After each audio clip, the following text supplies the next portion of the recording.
ना खास्ता जंग हो जाती है, तो ख्वाहिश क्या है आपकी? इंडियन एक्टर से हमारी लौंडियां बन के आती हैं तो हमें इजाजत है लौंडी बनाने की कि नहीं है इजाजत? कई जगह घूमी हूँ, लेकिन लंदन, न्यूयॉर्क, इस्तांबुल, पेरिस सब फेल है लाहौर के सामने। Pakistani players are the best T20 players in the world. वो कलाकार ये दो अलग अलग सब्जेक्ट हैं। वो टेररिस्ट थे, ये कलाकार। कभी आपने सोचा है कि अगर आप पाकिस्तान जाकर भारत जिंदाबाद का नारा लगा दें तो क्या बचे रहेंगे? नहीं ना। लेकिन भारत की जमीन पर श्रीनगर की रैली में खुलेआम पाकिस्तान जिंदाबाद के नारे लगते हैं और लोकतंत्र की दुहाई देकर सब चुप हो जाते हैं। चुप कौन? सरकार, पुलिस, न्यायपालिका? नहीं, सबसे चौंकाने वाली चुप्पी तो है बॉलीवुड की। जो बॉलीवुड हर छोटे बड़े मुद्दे पर ट्वीट करता है, जो प्याज के दामों पर इंस्टा स्टोरी लगाता है, जो अपने कपड़ों के रंग से लेकर पीटा तक पर बोलता है, वही बॉलीवुड जब बात पाकिस्तान जिंदाबाद की आती है तो अचानक गूंगा हो जाता है। क्यों? क्योंकि शायद उन्हें पाकिस्तान में अपना बाजार नहीं गंवाना। उन्हें महफिलों में पाकिस्तानी गजलें चाहिए, उन्हें शोज में पाकिस्तानी एक्टर्स चाहिए, उन्हें पाकिस्तान से मोहब्बत और भारत से मुनाफा चाहिए। पाकिस्तानी सिंगर को बुला लिया जाता है बॉलीवुड में, पाकिस्तानी एक्ट्रेस को लॉन्च कर दिया जाता है, बॉर्डर पर जवान मरते हैं और इनका उदय चोपड़ा तक नहीं बोलता एक शब्द। कभी सोचा आपने, एक जवान जब एलओसी पर शहीद होता है तो उसकी माँ क्या सोचती होगी जब टीवी पर उसी के बेटे को मारने वालों की फैन फॉलोइंग वाले एक्टर्स पाकिस्तान के कलाकारों के साथ पार्टी करते दिखते हैं? क्या यही देशभक्ति है? कहते हैं कलाकार की कोई सीमा नहीं होती, पर जब सीमा पर गोलियां चलती हैं तो क्या वो कलाकार भी नहीं रोता? या फिर बॉलीवुड के कलाकारों की आत्मा सिर्फ तब जागती है जब किसी विदेशी मुद्दे पर बोलना हो? कल्पना कीजिए, आपका भाई, बेटा या पति सीमा पर लड़ रहा है और आप टीवी पर देखते हैं कि उसी देश के स्टार्स जिन्हें आपने टिकट खरीदकर सुपरस्टार बनाया, वो उसी दुश्मन देश के कलाकारों के साथ ठहाके लगा रहे हैं। क्या सीने में आग नहीं लगेगी? जब किसी एक्ट्रेस के कपड़े पर मजाक उड़ता है तो पूरा बॉलीवुड एकजुट हो जाता है, लेकिन जब पाकिस्तान जिंदाबाद के नारे लगते हैं भारत में तो सब चुप हो जाते हैं। क्यों? क्योंकि यहाँ पैसा बोलता है। पाकिस्तान से कॉन्सर्ट मिलते हैं, वहाँ के ब्रांड्स के साथ डील्स मिलती हैं और यहाँ देशभक्ति सिर्फ 15 अगस्त और 26 जनवरी की पोस्ट तक सीमित रह जाती है। क्या आप ऐसे एक्टर्स को अपना हीरो मानेंगे जिनके लिए देश नहीं डॉलर ज्यादा मायने रखता है, जो आतंकवाद से झुलसते कश्मीर की बात नहीं करते पर लाहौर के म्यूजिक फेस्टिवल में जरूर जाते हैं? पाकिस्तान में अगर कोई हिंदुस्तानी कलाकार शो करने की सोचे भी तो वहाँ के मौलवी फतवे निकाल देंगे, लेकिन भारत में पाकिस्तानी कलाकारों को रेड कारपेट वेलकम मिलता है। क्या यही अतिथि देवो भव है?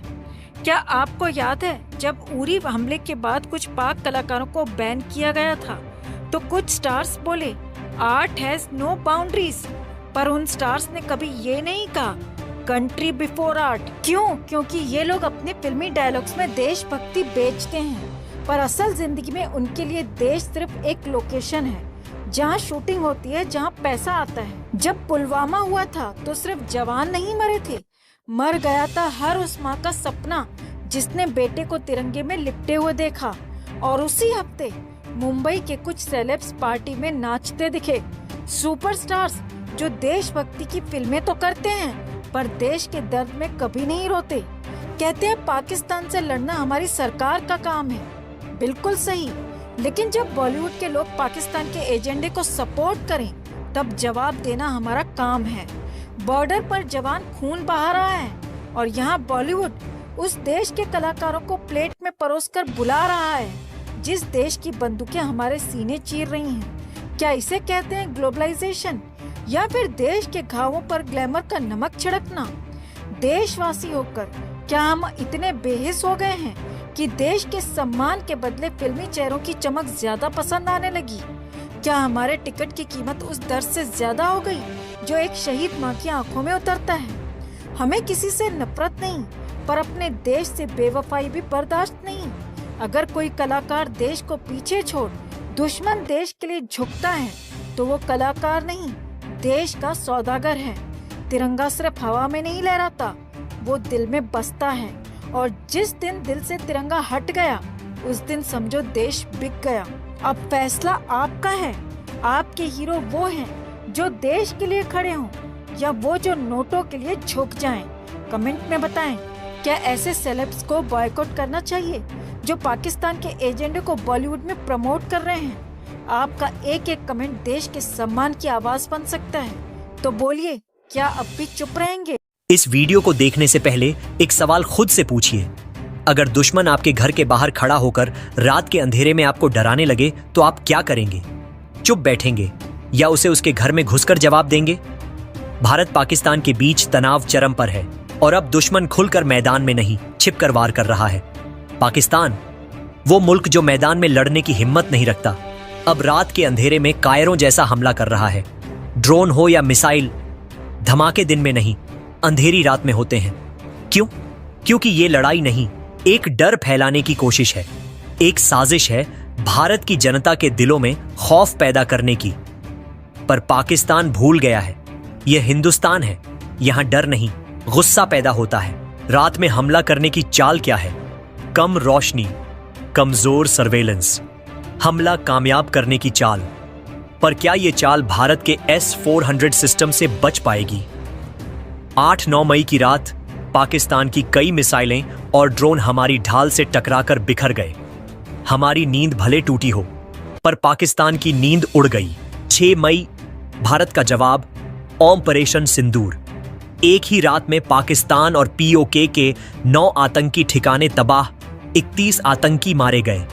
पाकिस्तान को ऐसा झटका लगा कि उसका जवाब भी रात के अंधेरे में ही आया। क्यों? क्योंकि दिन की रोशनी में वो भारत की ताकत के सामने नंगा और बेबस दिखता है। रात के हमलों की एक और वजह, डर का खेल।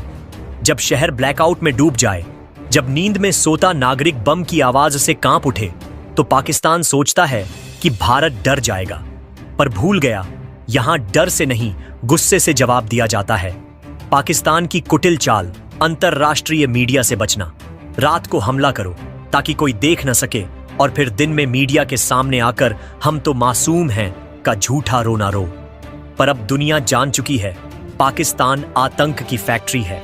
भारत भी जानता है कि जवाब कहां और कैसे देना है। बालाकोट, सर्जिकल स्ट्राइक, ऑपरेशन सिंदूर। हम भी रात में हमला करते हैं, पर हमारे हमलों में कायरता नहीं, साहस और न्याय होता है। रिटायर्ड कर्नल दानवीर सिंह कहते हैं, रात में ऑप्टिकल सिस्टम कमजोर होता है, पर भारत की रणनीति कमजोर नहीं, हम दुश्मन को उसी की जुबान में जवाब देना जानते हैं, और वो भी दोगुनी ताकत से। तो याद रखो पाकिस्तान, भारत चुप हो सकता है पर कमजोर नहीं। हमारा मौन तूफान से पहले की शांति है, और जब ये तूफान उठता है तो दुश्मन के नक्शे तक बदल देता है। भारत मां का एक एक सपूत जाग रहा है, रात हो या दिन, दुश्मन का नामो निशान मिटा देगा। अगर आप भी मानते हैं कि पाकिस्तान की कायरता का जवाब सिर्फ भारत जैसी ताकत ही दे सकती है, तो इस वीडियो को लाइक कीजिए, देशभक्ति का संदेश फैलाने के लिए इसे शेयर कीजिए, और कमेंट में जय हिंद जरूर लिखिए।